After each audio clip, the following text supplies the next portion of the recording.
that bullcrap, all that stupidity, are you seriously telling me that you'd still like this movie? Yep. Yep.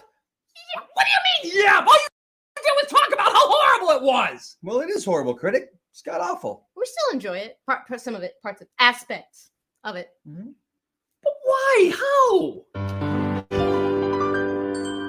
In every heart there lies a place all across the human race.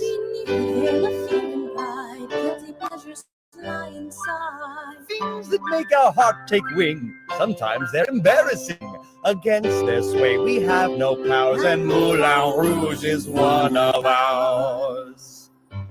Guilty pleasures, everybody has a few. Guilty pleasures, you and me and even you. Guilty pleasures, contradict your sense of taste. Guilty pleasures, they can only be embraced. The fire who loves ballet.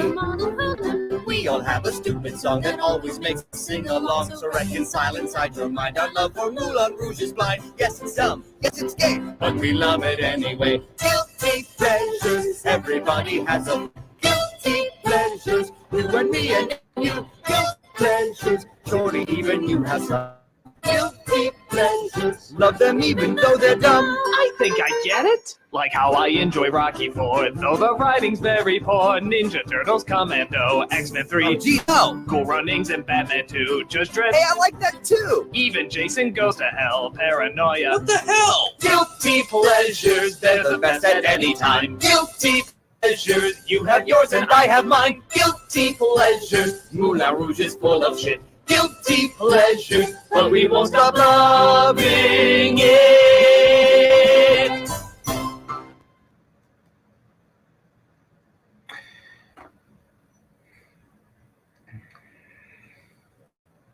Hello, hello, hello. Today we're sorry for the technical difficulties. Hopefully I'll trim the earlier bit out somehow.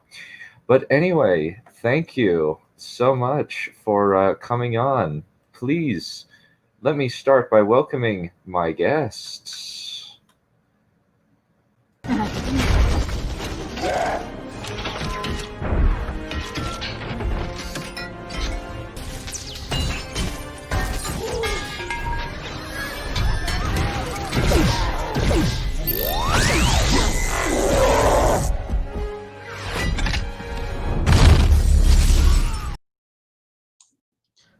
Well, that intro was pain, but now we have pleasure. Guilty pleasure. Guilty pleasure. Everybody has a few. I felt it was appropriate. Yeah, because that song is a guilty pleasure for a lot of people, I imagine. Probably. Anyway, let's welcome Neff.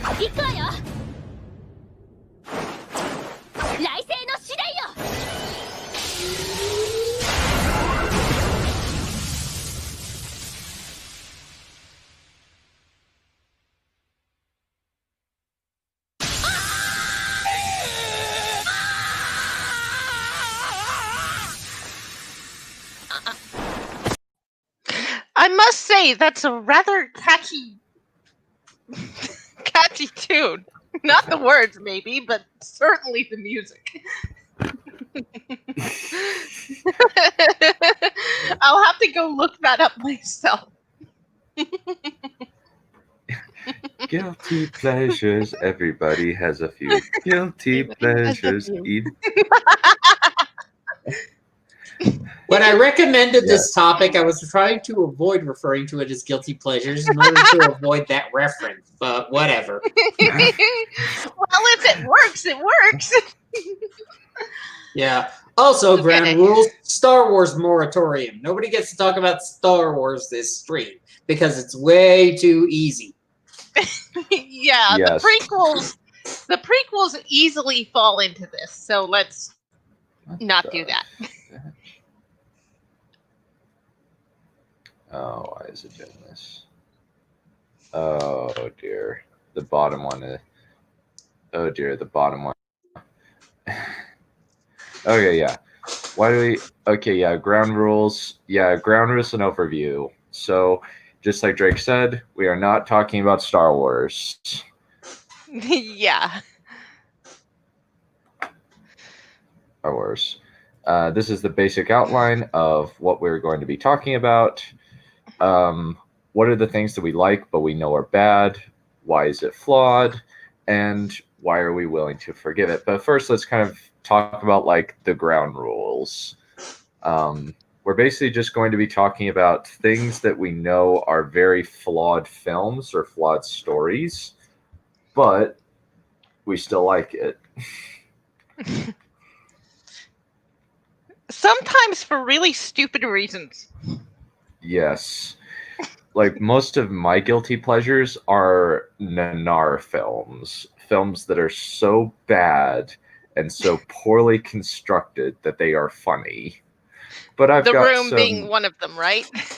Oh yes, The Room is like way up there. But I also have a few obscure nanar films that I don't know how many people have heard of. Huh. Nanar? Is that like an acronym or something? Nanar, it's actually French. It's basically just a film that is so bad that it rounds the bend right back to being good. Oh, so bad it's good. Yes. Yeah. There's a reason that's a trope. Yep. Alrighty. So, in terms of my nanar films, I would put... Well, Drake, you were the one who suggested the topic. How about you go first? Okay, how much of a time frame are you giving us? Are we introducing the topic, or are we introducing our subject matter? Bit of both. Okay, to introduce the entire topic of things we like, but we know they suck. That's how I proposed it. Yep. Just because you like something doesn't mean you can't acknowledge the flaws that it has. And you can like things in spite of their flaws, but just be honest about it. I feel there's a real problem with that nowadays, where people try to just like sweep flaws under the rug and pretend they aren't there so that they can like something for whatever reason. Disney Star Wars. Yeah, that's definitely a problem. I will allow that moratorium violation on the understanding that there won't be any more, even though it'll get pretty hard when I talk about mine. Yeah, I was talking about how I didn't like the characters, and then somebody went, but I like it, blah, blah, blah, blah, blah, and I feel I must defend it. No, you don't have to defend what you like to us. It's okay if you like something bad, and here's why. Yeah. Like, and sometimes we like it specifically because it is bad. Yeah. We Alrighty. love to tear it apart, and we get amusement out of tearing it apart, which is why we like it. Mm-hmm.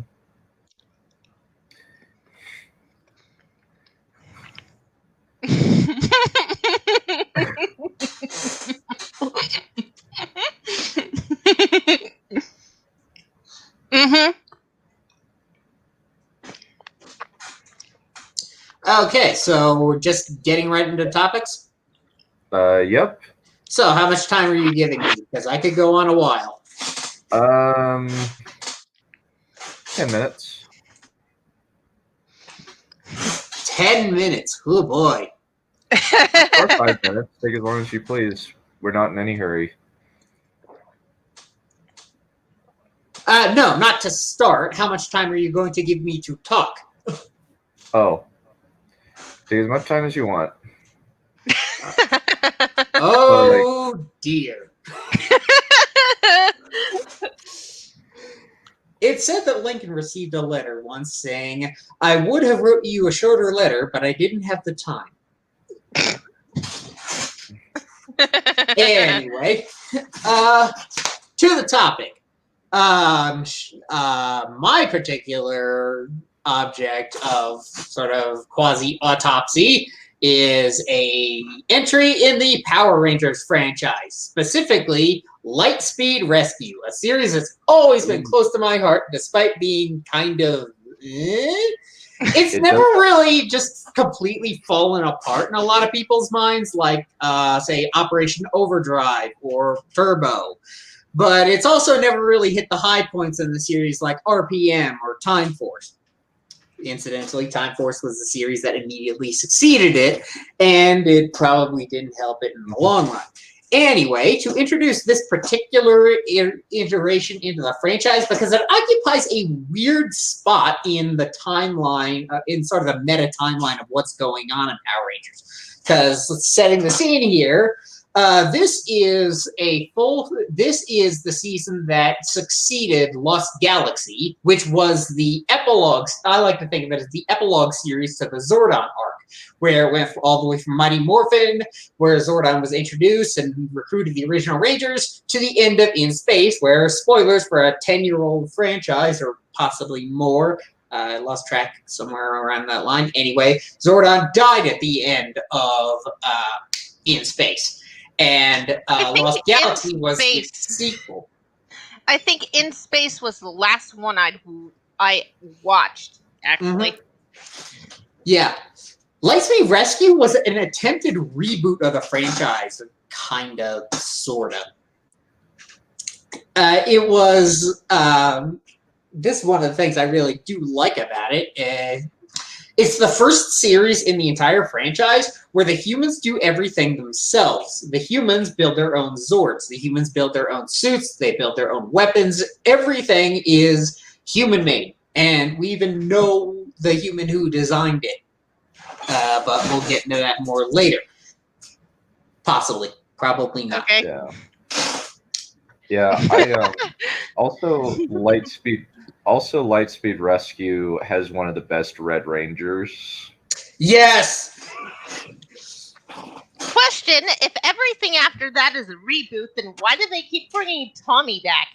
Because it's not actually a reboot. They retconned it to it actually taking place in the main timeline. Which always made me wonder as a kid, how did the Z-Wave not kill the demons? Lost Galaxy kind of made a certain amount of sense because it was in a different galaxy. One of the big plot points of that season was that the enemies were coming out of a wormhole in another galaxy where Miramar was. So that's why the Z-Wave didn't reach them and obliterate all their evil, which was why Zordon sacrificed himself at the end of In Space.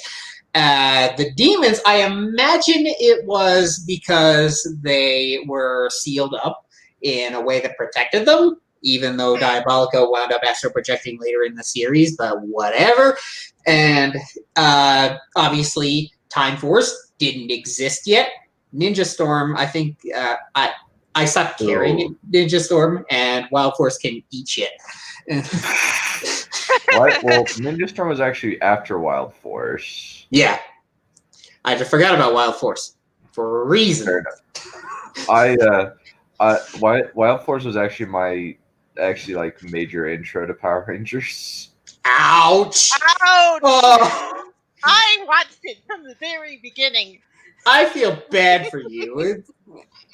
That's like, I'm going to get into this and the why Lightspeed Rescue kind of sucks, in that the fact it's another thing that makes it unique was, the whole teenagers with attitude. Lightspeed Rescue was one of the first seasons to actually drop that and admit that the characters were actually about as old as they looked. I've heard somewhere that Kelsey was the youngest character, but I've never actually seen any numbers on that. Maybe there's a free frame bonus in there, but I always assumed that Dana, an 18-year-old, was the youngest Ranger.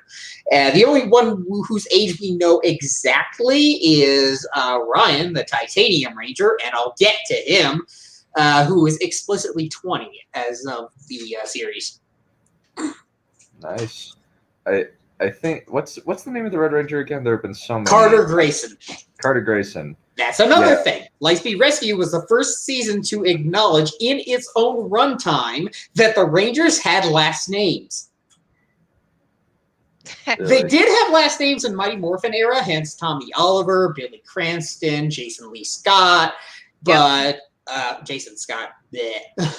But they were never really canonically said. Maybe they might have been said at some point, but I must have missed that episode.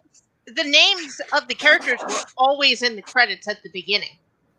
Yeah, but their last names weren't. No, they were. Their whole names were. Really? Yeah. Maybe that was in an altered version, like one of those recuts. No, that's what I remember watching on TV. Huh. Because I know It's Lightspeed Rescue is one of been- the first ones to actually do that. It's been 20 plus years. So I don't blame you for forgetting it. Yeah, I've seen that intro so many times because Go-Go Power Rangers kicks ass. Yeah. So I think I would have noticed something like that. Yeah, it does. I think the first. Let's see. I actually own the Christmas special on tape. Oh dear God. I have watched it several times. It's really campy and it's really cringy, but oh my God, is it so much fun to watch? It's arguably not even canon anymore, so there's that. Thank you, Well- Thank you, Dino Thunder, I think it was. Well, maybe it's not, but that doesn't stop me from enjoying it. Yeah. Yeah, I watched. The way I was able to finish Wild Force was actually not watching it all the way through, but rather Bits and writing spurts. was no. I was able to watch it via Link Hara's History of Power Rangers. Oh, Yeah. Anyway, as I was talking about with all the Rangers having like definitive ages and actually not being teenagers, one of the big problems with it was that despite the fact that they were all like 20-somethings, they were written like they were teenagers. And it made more sense if you know how the Sentai worked, because in the Sentai for Lightspeed Rescue called Go-Go 5, it was all the Rangers were siblings. siblings. Yeah. Dear God. And they definitely acted like it. And you can see a lot of that if you play Spot the Sentai footage. Yeah. And so I think that's how a lot of their characterizations look past, not to mention like appealing to the intended demographic. Yeah. But no. Younger people than us, in other words. Yeah. Not Wild Force, though. Wild Force was the first Power Ranger season I felt that actually talked down to its audience. Yikes. It's like, yeah, Mighty Morphin had environmental messages too, but it was more like pick up your trash and put it in the trash can and recycle your tin cans. Not humans are polluting the environment and deserve to die. Yeah. Ugh. Anyway, back to Lightspeed Rescue, the thing that's actually arguably good, at least to me. Yeah, the way the characters were portrayed, the way they were kind of acted. I don't know. I rewatched it for this stream, or at least the first story arc, about 13 episodes or so. And I remembered Kelsey being the worst actor, but after rewatching it, I think she actually overacted. So she made herself worse by trying too hard. Yeah. I have a cast list pulled up. Sasha Williams tried way too hard. Not helped by the fact that her Sentai counterpart Diamond was kind of a rambunctious little kid. Yeah. But yeah, Carter being an awesome Red Ranger, no kidding. It's like I've heard multiple people say if Captain America was a Power Ranger, he would be Carter. Wow, yeah. Maybe. He even looks kind of like. Yeah, since doesn't he like go up against like 3 giant monsters with only his guns? Well, 2 giant monsters with only his guns, but yes. I don't think I've ever seen that before. Well, I have seen that since, but in a really stupid way in Mystic Force, where a guy goes at him with a sword, and it's because they didn't have any Sentai footage, and blah, blah, blah, blah, blah, blah, blah, blah. The Disney seasons largely suck dick. Wait, it's Disney? Disney bought Power Rangers in between halfway through Wild Force, all the way through RPM. Though RPM is when they basically threw up their hands and gave up and decided, you know what, let's just actually make this good for once. Which is why RPM is not my choice, because things like RPM, Time Force, those are probably legitimately actually good, not guilty pleasures. They're just they're just kind of low budget and cheesy, as most Yeah. Power Rangers are, but they're actually like well written in terms of their story. Yeah, it's like where if you took off the name Power Rangers, people would actually watch it and take it seriously. Power Yeah. Rangers has one of those stigmas about it. A lot of people believe things about it that are utterly crap, like Mighty Morphin Rangers were the only ones, that it's all just spandex and rubber suits. Actually, no. What a lot of people remember it about is birthing 10,000 metalheads and basically being a martial arts flick for kids. Yeah. Yeah, that was. I mean, that's one of the reasons why I started watching it in the first place. I mean, I could tell that it was fake because everything on TV is fake. But at the same time, it was. This is actually really cool, and I kind of want to be one of them. And That yes, was it me does too. embarrass me to admit that. Yeah. Oh, I fully won. I got a Power Rangers costume and suited up in the middle of watching Wild Force and acted on the fights. Oh, yeah, because That's you how were way. you know it's a guilty pleasure. Yeah, anyway, from Lightspeed Rescue, like the big fighter there, Michael Chet, who played Chad Lee. Holy crap, that guy knows his actual stuff, or whoever's ABS suit knows his stuff. But even in the unmorphed fights, which happened actually a lot in Lightspeed Rescue, because Lightspeed Rescue is actually light on the sentiment footage, you actually got to see him fight a lot, and he's really damn impressive. And also, Rhett Fisher, who played the Titanium Ranger, or whoever was in his suit, also an excellent martial artist. In one scene, he kicks a ranger away, and then it cuts back to him. He still has his leg up and pointed at like 100-degree angle off the ground, and he slowly bends his knee back in and puts his foot down. That is really hard if you've never actually tried to do that before. I've kicked like that, and yeah, it's way hard to balance like that. It's easier to balance if you're at a 90 degree, not 100 degrees. Yeah. Yeah, that was a high kick. Yeah. I wish I could pull up the clip, but I think our clips are going to be kind of compromised because of the technical issues we've been having, because it's really very cool. Whoever was in the titanium suit, whether it was Rhett Fisher or somebody else, they were clearly showing off. Yeah. Because the Titanium Ranger, another interesting fact about Lightspeed Rescue was that Go-Go 5 did not actually have a 6th Ranger. Lightspeed Rescue had to make theirs up. It was the first time the series did this, but not the last. But it wouldn't be done again for a while, and that's why this sort of happens in Power Rangers a lot. One of the big problems with the show overall is that it's extremely cheap. Is that they can't actually afford to shoot that much non-Sentai footage, which means no non-Sentai footage means you can't use the Ranger that wasn't in the Sentai. Yeah. Essentially, it's a step up from something like Troma Studios, whose movies are filmed on a budget cheaper than Oxygen. It's almost like the great-grandfather to abridged series, only it was actually tried to take itself seriously.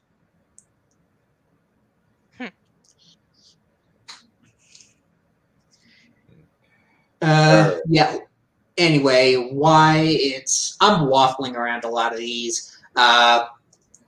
The acting is really iffy. I've gone over that. Particularly of Jennifer Yen, who played Vipra in the dub. Ow! That acting will blow the shit ring off your toilet. Yeah, she's really bad. I don't know why, though. I think it's because the directors just didn't care. Because of one of the reasons I liked the series, not Carter, but Joel. Joel's a fascinating character in Lightspeed for being easily, by far and away, better acted than just about anybody else in the entire show. But you know that one gag in Pokemon where Brock always tries to hit on every single Nurse Joy or Officer Jenny anywhere? Yes. That's basically Joel, but Joel has character development. He's constantly hitting on the scientists who designed the Zords and the Fairweather, and eventually in the Time Force crossover with Lightspeed Rescue, where you see everybody a year later, you find he actually, the two of them actually did get married. So eventually it worked, and the Good reason for for him. that is because he was actually a well-meaning guy. It's just he was kind of a showboater. Nice. It's like even in universe, he has the moniker of the Sky Cowboy because he's a stunt pilot, and that's one of the reasons he was recruited for Lightspeed Rescue, rather than a single quasi-mad scientist recruiting his sons and one daughter, like in the Sentai, Or which is probably a good translation of that concept. which is, and also there's the what happened in frickin' Power Rangers Overdrive. What What happened specifically? there? Or What? do I not want to know? Lots of things happened in Overdrive. What specifically Okay. are you referring to?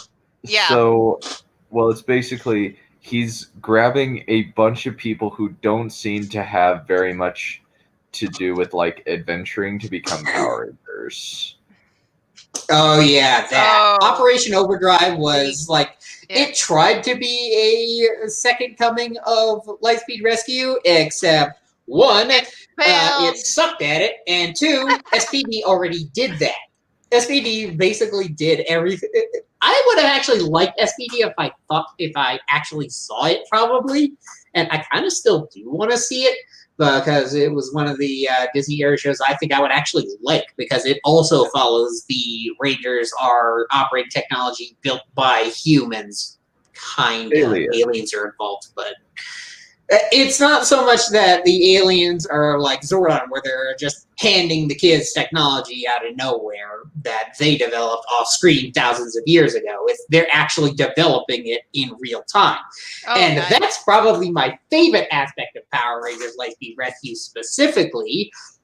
The way the powers advanced. Because the way Lightspeed Rescue worked is there's this constant scale of just one-upsmanship between the good guy, between the Rangers and the demons. So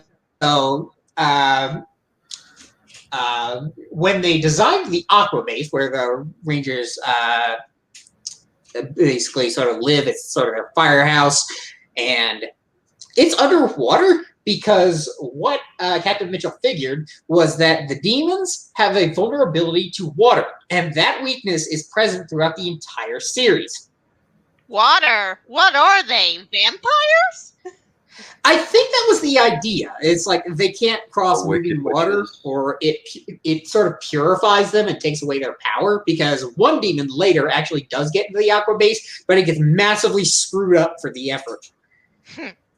And so the Aqua Base is underwater to stop it from the demons. So the demons decide, we're going to send monsters to attack the land, to lure the Rangers out, to destroy them. That way there's going to be nobody to stop us from destroying the city. And then the Power Rangers develop their technology and become Rangers. And then the demons make bigger monsters. Power Rangers upgrade with their Megazords. And then this is when one of the best arcs in the show starts. The way that the sort of the politics in the demon faction is that it's implied but not directly stated that they're all like sort of like a military unit, kind of sort of. In the Sentai, they were also related. So it was basically family versus family in the Sentai, and that's kind of one of the things I wish they kept. But anyway, in Lightspeed Rescue, you have Viper and Lokai being lesser generals under what's thought to be the main villain, Diabolico. And they have their sort of fidstery, little annoying-ass jinxer guy who makes the monsters and summons everything and does all the magic and whatnot. And then, underneath all of them, is the infant Impus. And above all of them is Impus's mother, Queen Banshira.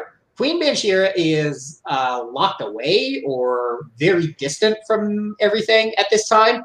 It's implied that she was once destroyed, though that's very difficult to believe given what later happens.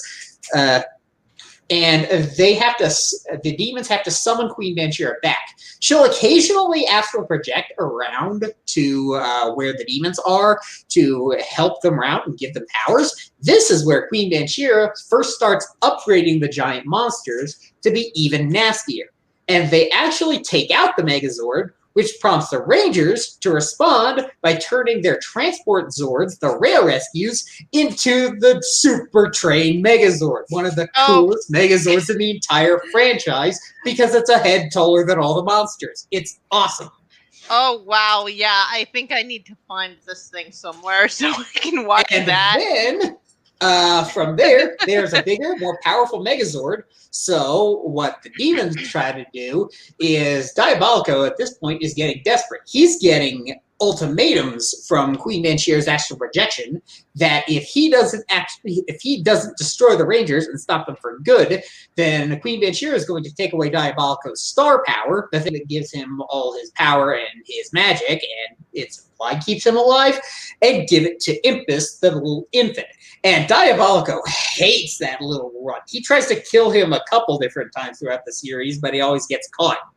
That's how much he hates Tempest. And Diabolico is extremely desperate, and he sends out his last 3 most powerful monsters, commonly referred to as the Troika monsters. They being, I don't care. The important part about those monsters is that the 3 of them come out at once. It's the first time that happens in Lightspeed Rescue. They're not all defeated simultaneously. The first time they fight them, all the monsters escape because the Power Rangers counter to those 3 monsters is the Titanium Ranger. And the whole arc behind that is through astral projection shenanigans, Diabolico kidnaps Captain Mitchell's son in kind of a stupid thing because they're supposed to be locked up at the time, but whatever, and raises him until he's 20 years old, this being Ryan, Rhett Fisher's character. And Ryan takes a titanium morpher from the Aqua Base after they can't figure out how to get anybody else to actually be able to use it. It was supposed to go to Carter, theoretically. And so Titanium Ranger gets the morpher, and he is fighting for the demons because Diabolico has convinced him through kind of stupid shenanigans, and part of what makes the series kind of suck is that your father never loved you. He abandoned you, when in actuality it was very clearly an accident. And so he eventually does figure this out, of course, this being Power Rangers. And he joins the Rangers. So Diabolico responds to this by stamping him with a cobra tattoo that will crawl up his back every time he morphs. And if it gets to his neck, it will come out and kill him. Yikes. That's pretty hardcore for Power Rangers. But anyway, the way the Rangers respond to this is, as they're dealing with Diabolico's strongest generals, they eventually get their hands on the Max Solar Zord, a Zord designed to be operated purely by the Titanium Morpher, but they can't quite figure out how to do that, in part because that's not how the Sentai work. And so Ryan winds up using the Max Solar Zord to destroy one of the generals, and they destroy another one later with a combination of the Lightspeed Megazord and Super Train. And then, so Ryan figures he's got to do something about that Cobra tattoo because nobody knows anything about it. So he goes to the tomb where the demons were released from and challenges the Cobra statue there because that Cobra statue is the monster that's cursing him. And so he fights it, transforms one more time, and almost dies, but just barely beats him. And parallel to this, the Rangers in Mariner Bay got their battle boosters to counter Diabolico's generals, who at this point have all been destroyed and merged into Troika, and they destroy Troika. And Diabolico is fresh out of monsters. The only thing he has left to throw at the Rangers is himself, and that's exactly what he does. the Rangers immediately challenge him with Super Train, and Diabolico uses a star power to blow a clean hole straight through it. Yikes. Yeah. This does sound absolutely awesome. Yeah, so the Rangers have to retreat to their Lightspeed Zords, which are, mind you, fathoms weaker than the Super Train, and fight a guy who just put a hole in their biggest weapon. Yikes. And yeah. the Max Solar Zord is out of commission because at this time, Ryan is in parallel fighting the snake monster that's cursing him. Ryan eventually defeats it, comes back with the Max Solar Zord, and you putting this all together in one of my favorite ways to end a conflict by using what you already have in a different way. Plugging the Battle Booster into the Lightspeed Megazord to turn the Lightspeed Megazord and the Max Solar Zord into the Lightspeed Solar Zord. Nice.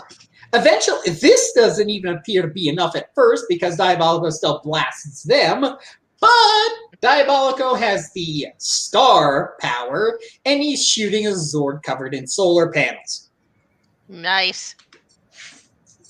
So I love the way that fight ends because of that. Because there's the implication that this was a one-time thing. As powerful as the Lightspeed Solar Zord is, and it is very powerful, what wound up winning the day was Diabolico's miscalculation. Nice. Not any sudden power increase or decrease. Diabolico's miscalculation and his growing insecurity that Queen Menchir is going to whoop his ass. And eventually, in later seasons, what the demons figure to do is to use their magic to create a solar eclipse to shut down the Lightspeed Solar Zord, so that it can't get power anymore. So then the Rangers upgrade to the Omega Megazords, which, through the power of the Max Solar Zord flying their train into space to charge up their Zords, they don't have to worry about the eclipse because their batteries are already fully charged before the fight starts. So the Omega Megazord can operate in an eclipse without having to worry about its power just immediately plummeting to the ground. Wow. And so it's this constant, demons have a thing, Rangers have a thing, demons have a thing, Rangers have a thing. And it feels very natural the way it grows. And it feels like it all comes to an appropriate conclusion. Kind of. The second arc isn't as fun because it's about Diabolico is dead, and Impus gets the star power, turning into the adult form Olympius, and trying to defeat the Rangers and getting his ass whooped because he's inexperienced. Incidentally, Olympius was that one demon I was talking about who snuck into the Aqua base and got his ass whooped because he didn't realize that water weakened demons. So he's kind of stupid. Yeah. And eventually where this all winds up leading is that Queen Menchir is commonly thought of as one of the most dangerous villains that the Power Rangers ever faced, psychologically, because Queen Menchir does not tolerate fools, not even her own son. She has Diabolico, who later gets revived through shenanigans, to kill one of his friends. In hopes that it would kill the Power Rangers. Of course, it didn't work, but his friend wound up dying. And this is when Diabolico just goes, screw you, I'm operating as my own agent. Later, Banshee hypnotizes him or whatever. But anyway, the point is, at the end of the series, the Rangers have to stop a ritual that Banshee is performing in order to... She's corporeal at this point. Yeah. Just go with it. Banshee is performing a ritual to open the seal that had the original demons in it and basically release all the demons. So instead of Banshee releasing all the demons, the Rangers crash the ceremony and throw Banshee into there. But Banshee is dragging Carter down with her, and it's Diabolico's dead spirit who comes along, blasts Banshee and drags her down to what functionally amounts to hell, allowing Carter to escape. And that's how the series ends.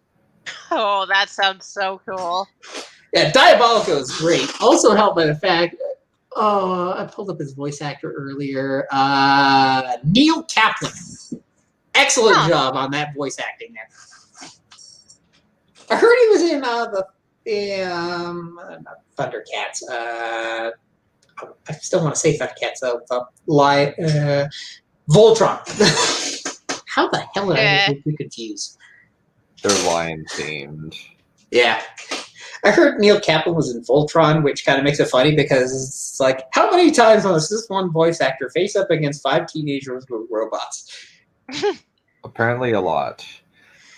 Yeah, apparently. That's called typecasting, kids. Mhm. Anyway, And people don't like that. I don't know that's why. Leslie Rescue. So that's pretty much all about it. Why it's good, why it's bad, because it has that Power Rangers baggage that it kind of lives up to, and I forgive it because of all the things that it does differently. It does a lot of things that no Rangers team had done before and wouldn't wind up doing for a very long time afterwards.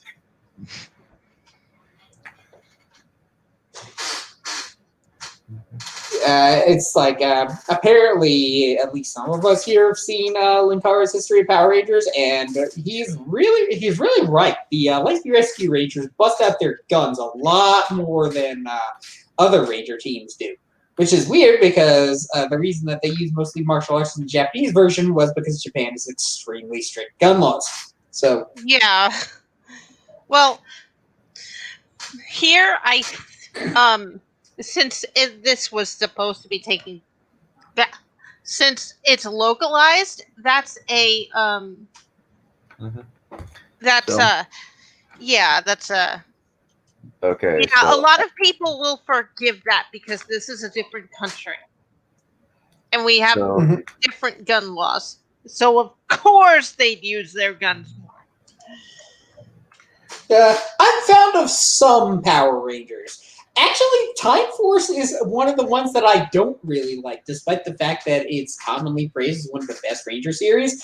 It's fairly well documented on these streams, my hatred of the time travel trope, and Time Force is no exception to this, because one of the biggest plot holes in the entire series doesn't even get addressed. It's basically one of the Rangers dies in the beginning in a flash forward to year 3000, and then the rest of the Rangers go back to the year 2000 some odd, to whenever Time Force takes place in the modern age, and finds this one guy who looks exactly like the Ranger who got killed.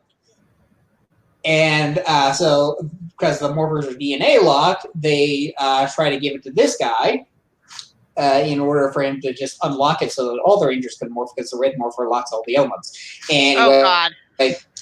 where this is going, later on in the series, somebody comes back from the future, and it's actually the original Dead Ranger. What he tells them is that the future has been altered due to your actions, and when they ask why, he says he can't tell them, despite the fact that the dead guy is walking around. Can you not figure it out? Yeah, I can. I even had to come up with a fan theory to get around the end of that, because the only way that actually works is if Wes, the modern Red Ranger, is Alex, the future Red Ranger, who dies. And that he sort of gets cryo-frozen. But there's a line he says at the end of the series, like, because he's got this heavy shipping with the Pink Ranger Jen, because, of course, and he says a line like, if it takes 1,000 years, I'll get back to you, or something like that. I think that's actually meant to be taken literally, despite the fact that in the Sentai, where this same general plot basically happens, it's implied that the Pink Ranger's boyfriend was the original was the modern Red Ranger's distant descendant, which Yeah. What the hell? but yeah, not a terribly huge fan of Time Force. So we've been. I'm gonna just hand this off because I think I've said my piece. Yeah, you've been talking for. Yeah, it's been fun, but you've been talking for about 30 minutes. I warned you. I warned you to give me an amount of time because I would fill it. Yeah. Yeah. Okay, right. somebody else. Go for it. Okay. So I've got a few Nanar guilty pleasures. I very much enjoy The Room. The Room is hilarious. um, for many, many reasons. I also really like A Kid in Aladdin's Palace and A Kid in King Arthur's Court because they are so bad. They're so incompetently written and directed. And it's weird because somehow these movies managed to get Daniel Craig and Kate Winslet on before they had careers. Wow. Yeah. I think Nostalgia Critic put it best. It's like that porno that actors do ooh, before they get famous. Only more painful and far less entertaining. But it's just like it's full of like really kind of dumb juvenile humor, but it's dumb juvenile humor that's like so impotent that it's not like Michael Bay humor. Michael Bay humor just feels like frat boy humor. This one feels like, oh, this is just a movie where the people just didn't know how to write a script. Because you have stuff like it looks really cheap. It looks unbelievably cheap. It makes Power Rangers look well funded. And Oh, yeah. that's an accomplishment. Yeah. And like you have, I think one of my favorite lines is basically, so you have this kid who is in a working in a pizza delivery joint. Keep the pizza delivery joint in mind. It's a plot point for later in the story. because he's wearing it. Because he's wearing a pizza delivery apron. So he's washing up dishes because the jerk said hi. The jerk of the movie said, "I gotta perm my hair, and you're not taking the car. Or to take this girl out. You're staying here." So he's wiping things, and then he finds the magic lamp, and apparently the magic lamp has somehow found its way to America after being placed in the Cave of Wonders.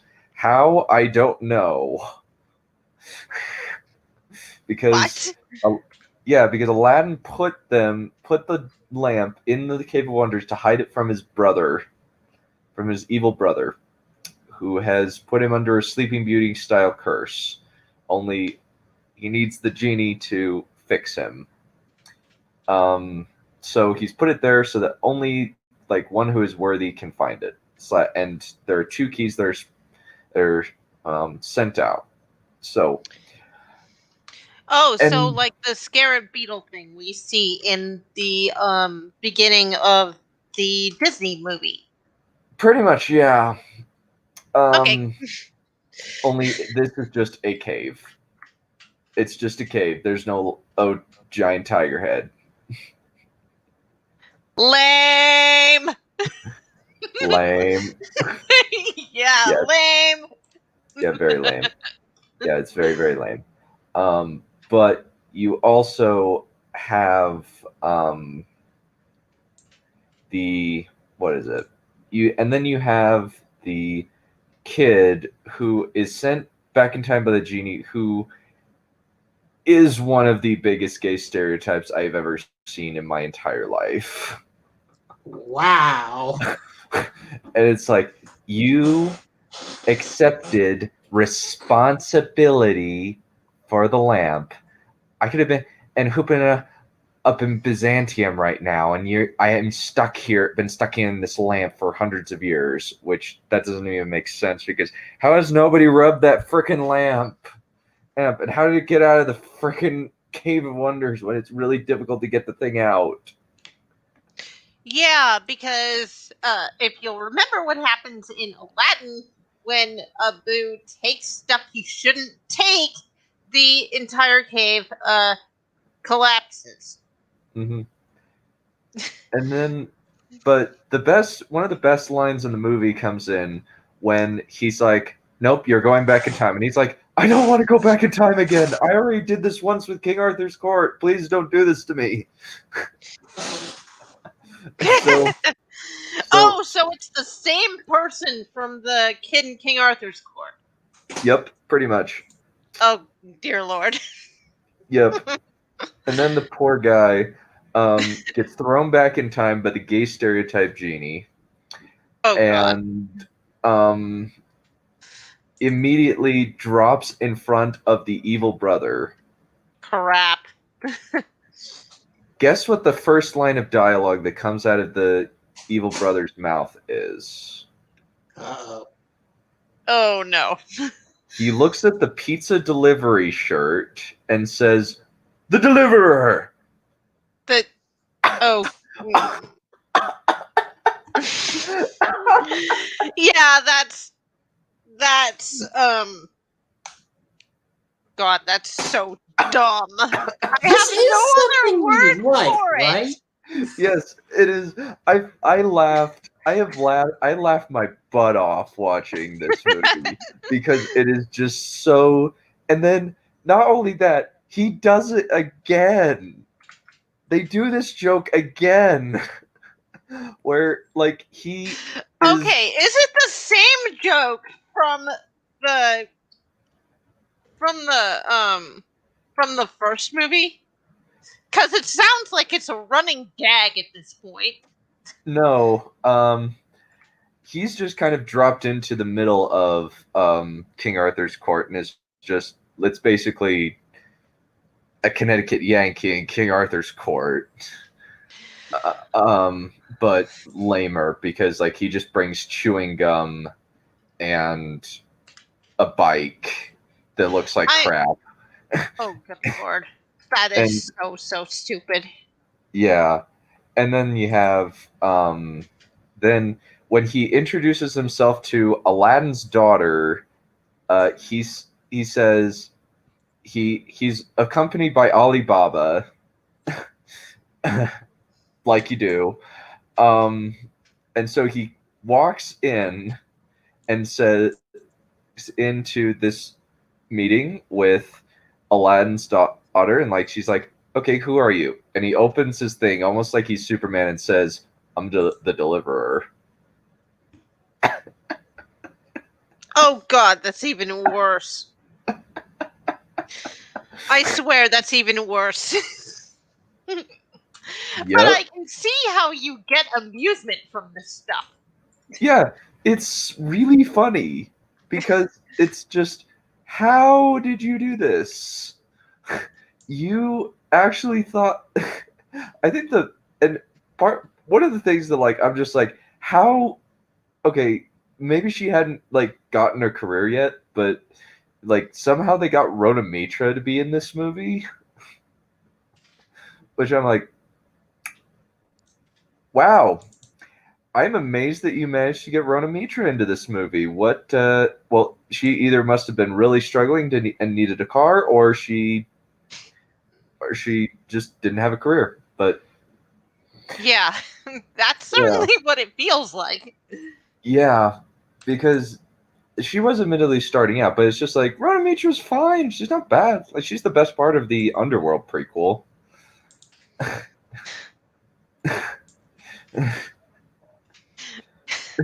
Remember when Ash went back in time and fought an army of darkness with King Arthur? That was awesome. Yeah. Oh dear Lord. Another guilty pleasure that I have is actually the Legend of the Seeker show.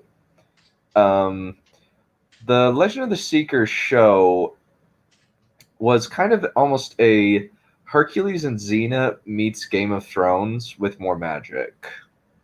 Hmm. Where That sounds like it would be really awesome, but since you say it's a guilty pleasure, somehow, obviously, they failed to make it suitably epic. So how it worked was you have a lot of interesting concepts, but the problem is they resort to a lot of filler. And there are a lot of kind of ridiculous moments that happen in the series.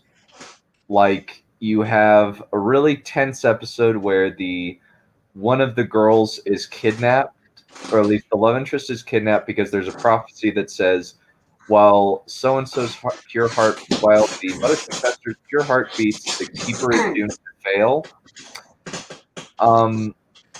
And so what they decide to do is dress up the old man in drag and pretend he's the matronly aunt. And then the seeker as the horn dog of the group. And then you have, thankfully this is all in season 2. Yeah. And it relies a lot on a really dumb time travel plot on both things. One is both alternate universe, I mean. One of them is an instantaneous change. The other one is he's accidentally transported forward in time because weird magic. Also, the magic is a big problem. It is so soft as to be meaningless. Because, like, it just seems as though the wizard Zedekazul Xorandor can pretty much do anything. Like, he can de-age a guy. Wow. Admittedly, the guy was, like, aged because of, like, magic from the underworld. But it's still kind of like, you de-aged him. And then he also creates a castle out of nothing. Like, when God. yeah, there's some tismy stuff in there. I'd also say that another somewhat very guilty pleasure is the BBC Narnia movies. Because the BBC Narnia movies are really, well, they're not movies per se, they're miniseries. They are very, very, very bad. Like, they look like crap. They are terribly produced. And some of the acting is not very good, especially when you compare it to, like, the Disney stuff, where the Disney stuff's actually legit well written. Like, some of the dialogue in Prince Caspian is some of the best dialogue in a YA fantasy movie. Yeah, I can agree with that. Yeah. Since you have, like, this, most of that's the political dialogue, I have to say, because they really, really wrote that in such a way that it was very intelligent. But yeah, I mostly like the Narnia movie just because of how, like, nostalgia, but also because it's really cheap. And so it's kind of funny sometimes. Also, Warwick Davis is always a treasure, and I love Warwick Davis. Because Warwick Davis is a gem. Yeah. Mm. Okay, so my turn? It is your turn. Okay, so one of my guilty pleasures is the first series of Yu-Gi-Oh! And now, I haven't watched all of it, but I've read it to the end. So I know everything that happens, and how the anime just resorts to, oh, you lose this duel, you are going to go to the Shadow Realm. And it's like, those are saws. You're going to cut my feet off if I lose this duel. Hint, hint, Arcana. Yeah. Everybody points out the dark energy discs, quote unquote, trademark Also- hashtag. Yeah. But it's Yeah. just so funny because at least in this one, Yugi manages to save Arcana from that the same way he manages to save Joey later. I think that was foreshadowing for the duel with Joey. But it's like, why do you... I realize why they do that, because it's supposed to be a kid's show. And 4Kids was like really, really bad at that. Yeah, But they it's cut out. like, Yeah, come on, They cut out. please. Yeah, they cut out a lot of stuff, like Joey punching, getting punched by Tristan after he misses his sister's surgery. Also, they censored like the chains on Mai's monster, so it looks like energy bands. Yeah, I remember It censored a lot of my monsters. Yeah, but at the same time, it's all just so campy and so silly that even though it's really bad, it's fun to watch. I don't think it's all that bad. I mean, that's why I didn't pick it from mine. I genuinely think there's a lot going on under the hood if you're actually willing to give it a shot. Yeah. Just people get hung up on the card game stuff so much and think, oh, that's for nerds. Yeah, which is silly. Especially, the worst of the seasons is Orichalco season. That was why did you even do this?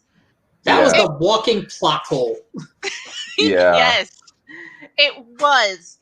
And I'm not sure if they'd run out of material or not. But seriously? Orichalcos? Could you not have come up with something better? I mean, seriously, and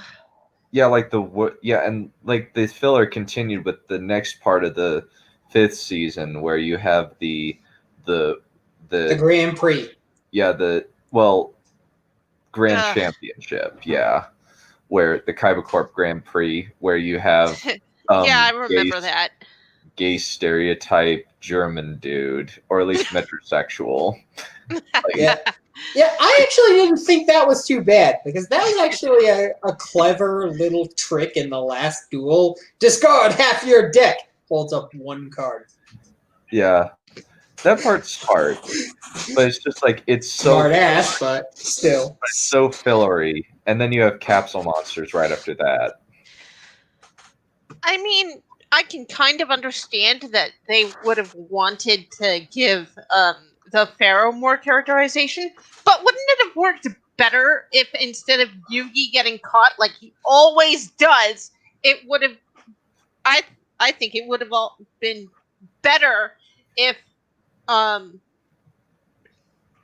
Pharaoh had taken the fall and then Yugi had to figure out how to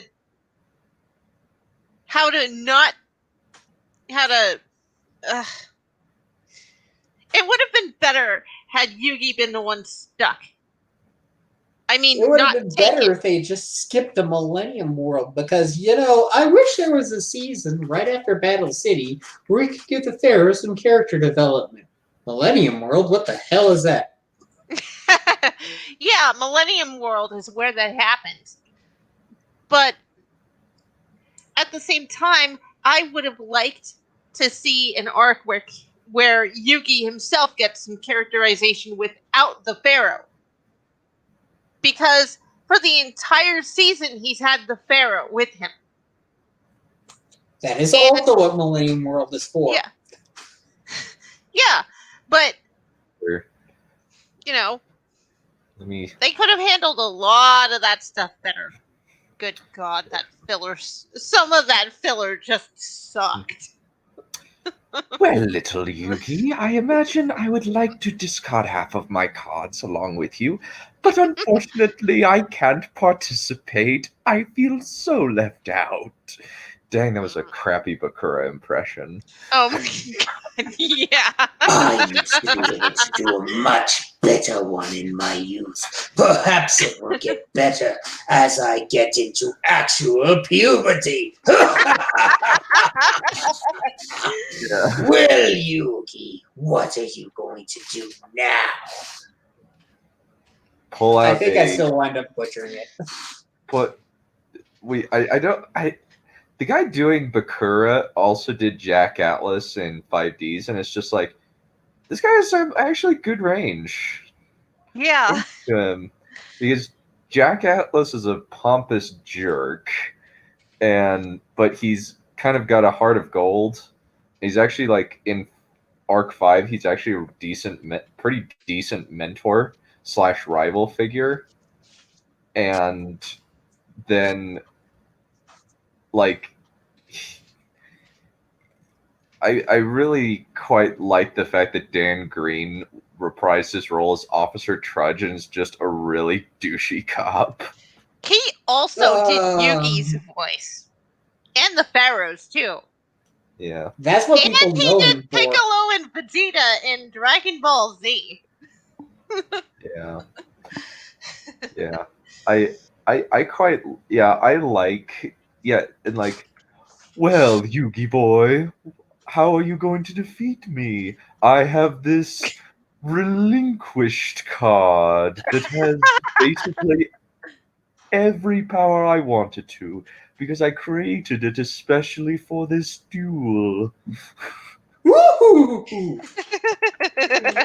Yeah. I can barely tell James and Pegasus apart sometimes.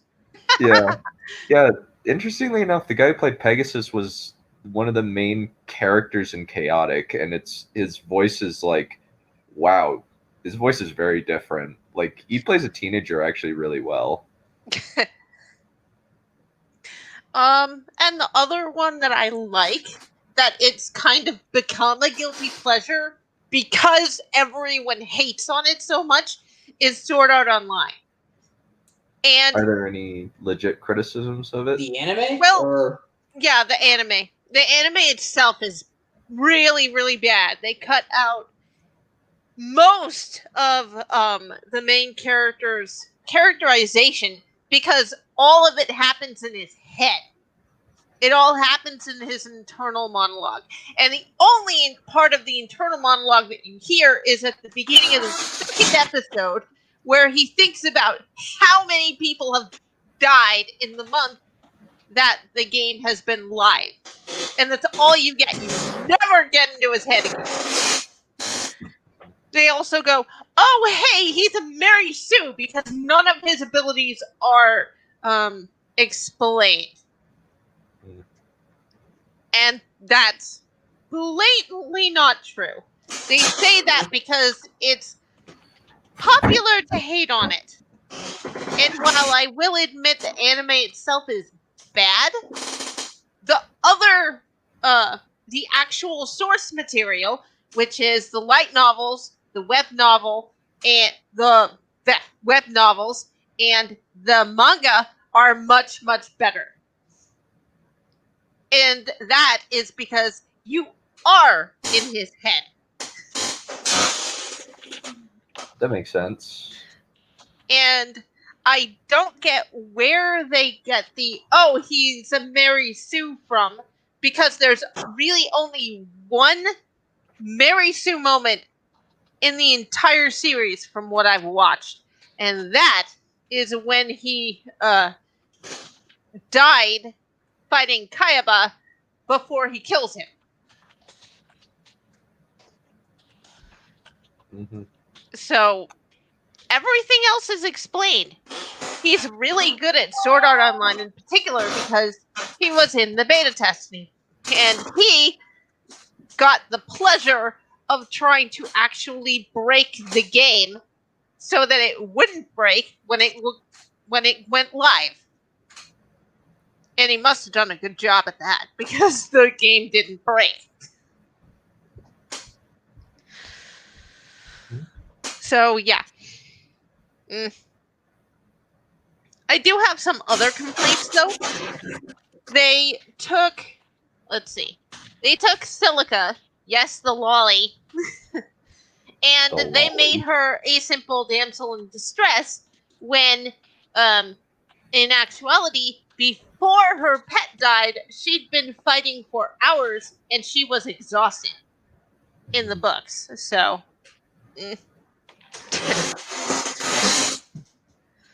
yeah. But that's a legitimate complaint.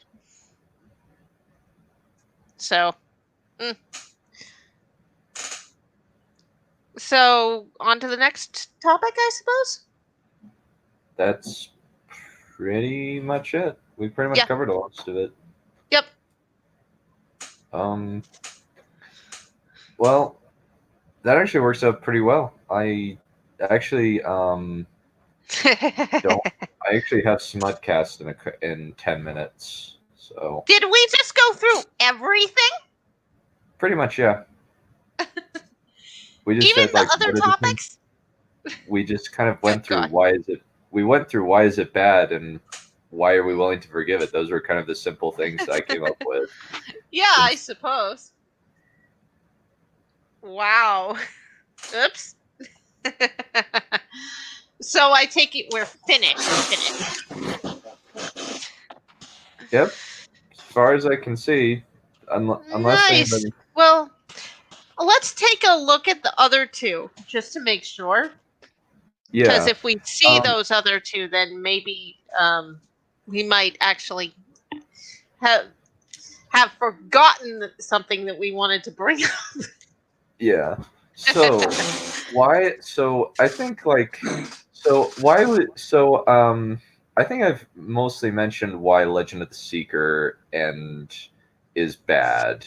But the thing that I like about Legend of the Seeker is I like the action scenes and I like the characters in the show. I really like Richard Cypher as a character. I really like Kalen. I love Zedekiah Zulzrander, played by Bruce Spence. It's pretty much Bruce Spence's best role because he is very, very funny. Hey. I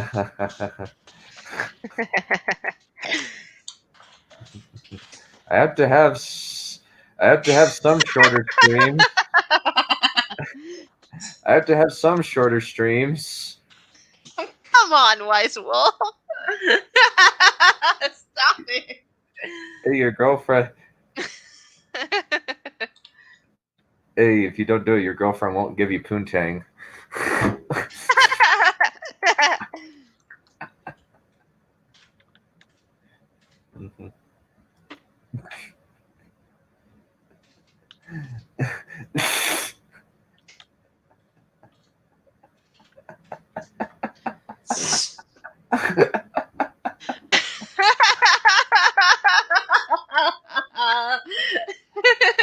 Yeah.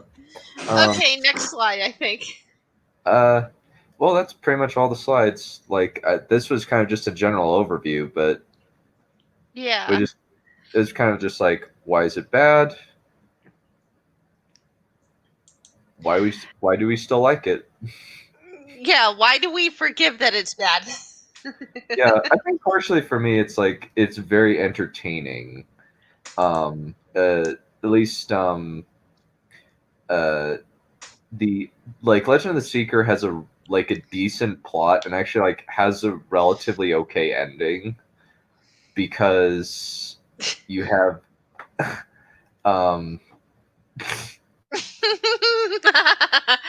Funny Wolf, stop it. It's cute. Let the shipping commence.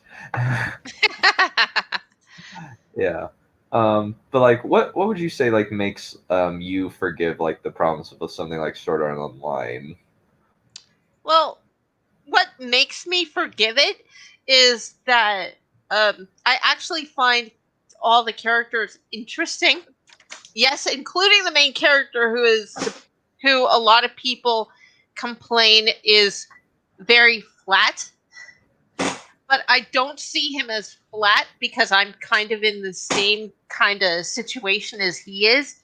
He calls himself antisocial, but a lot of teenagers especially make the mistake of thinking that they are antisocial when they are more introverts. And Kirido's not antisocial. He doesn't like interacting with people. He can, and he does, and he's really very nice when he is, as evidenced by him helping Silica, even though he had an ulterior motive behind that.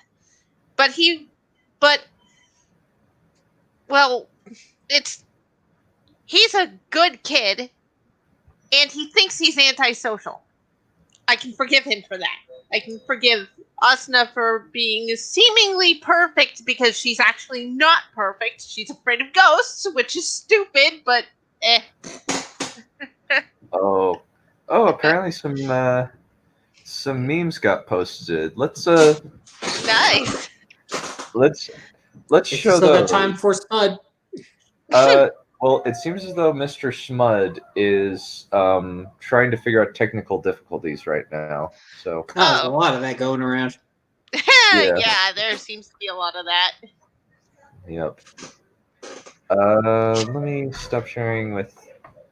But yeah, it's kind of like guilty pleasure. It's basically like it's kind of a simple topic. You don't really need to go into a whole lot of depth, but it's generally like we like it despite the fact that it's bad for whatever reason.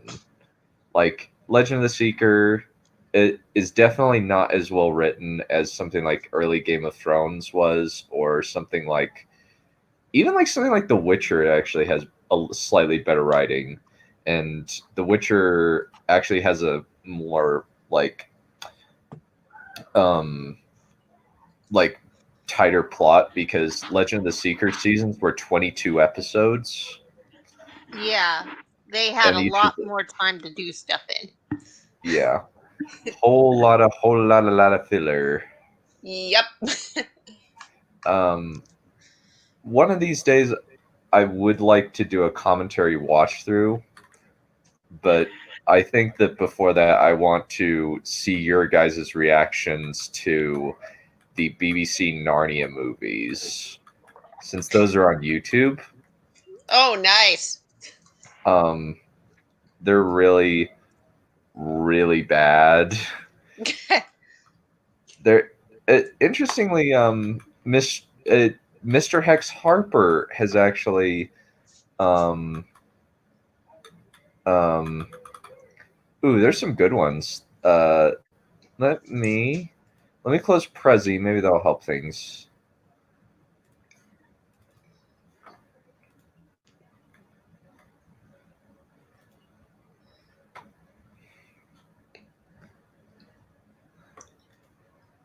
Okay. Me waiting on done streams earlier. Me waiting. No, I'm waiting.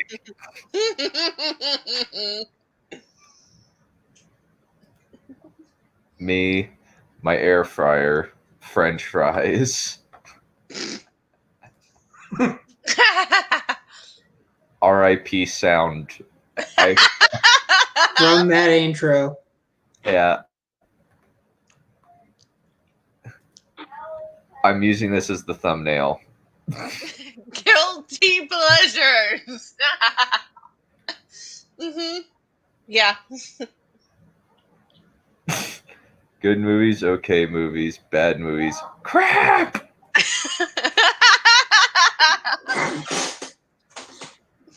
Me when I get home. When I sit down and see Citizen Kane's on. I'm gonna head out. Yeah.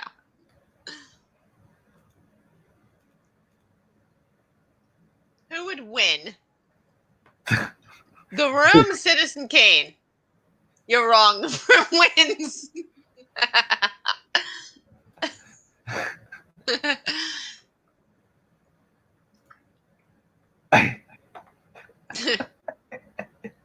I eat the Room. No!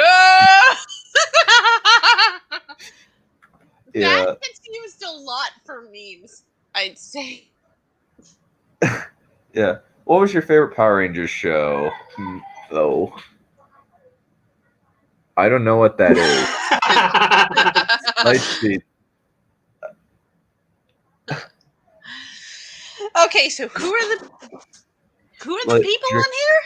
So, I think it's in structure or something, and then you have Drake said Lightspeed, Neff said Mighty Morphin, Dunn Wild Force, and I got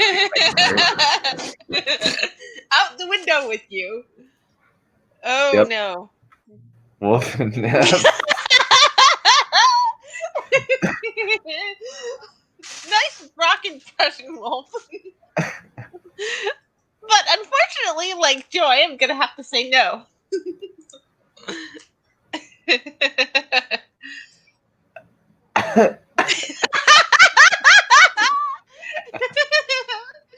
Oh god, these me.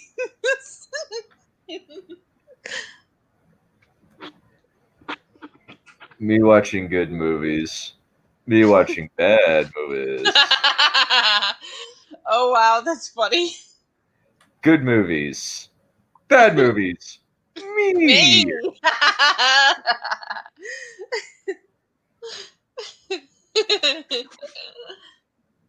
What the heck is this? Next one. Army of Darkness. A kitten in Arthur's court. Okay. I've never seen any of the Evil Dead movies. Oh, you are missing out.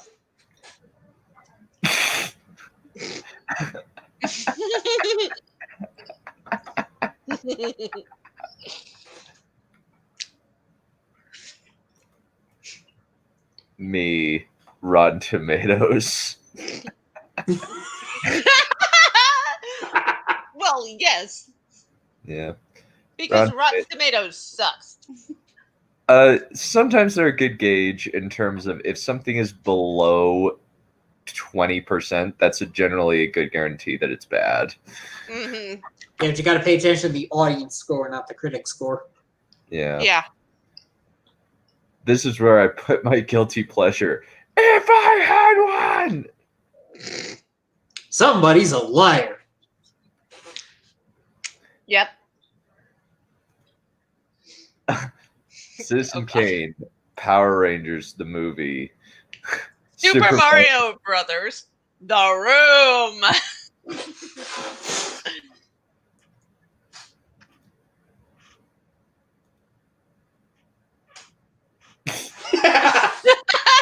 Nobody cares. Well, I don't actually think that Yu-Gi-Oh is bad per se. It's just it's a Deeply guilty flawed. pleasure. Yeah, it's deeply flawed, but What? it's The room fun. is what? The What, room the is room bad? is bad? Honey, take out the trash. Thank you. I don't think I've seen that format. I've seen the old lady. Ooh, there's a spoiler for that one. What the heck is that? Never say Oh. never again. Yeah.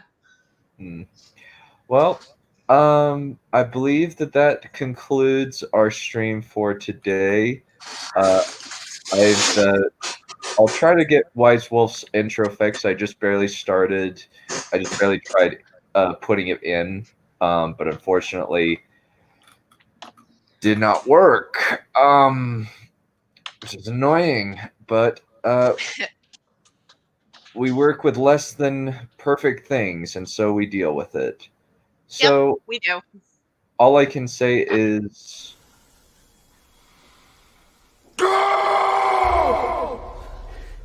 Holy shit. Okay, we're going.